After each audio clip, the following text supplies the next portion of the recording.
Wow, what a big learning lesson at the gym today. Actually, it's more sound advice.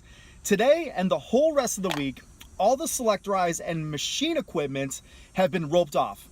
Actually tarped off, literally. All of it. 2/3 of the entire workout floor is inaccessible to the members. Now that leaves only the free weight area that is accessible to the members upstairs. Now, it's obvious that we can see who doesn't spend much time in the free weight area once everybody's kind of confined into this tight 1/3 space. I call them the machine dwellers. Yeah, I have a name for them, but they're there. Just like there's cardio bunnies, there's machine dwellers.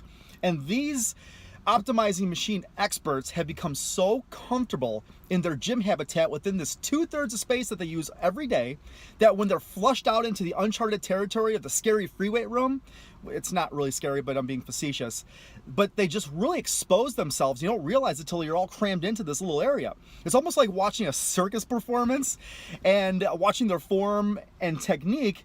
And I'm not criticizing or ridiculing these people, so please understand, but there's a lesson here. And the lesson is invest in advancing your education in the gym. I'm encouraging you.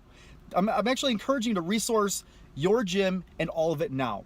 Hire someone, a trainer, a coach. Just pay attention to educated gym goers that know their shit.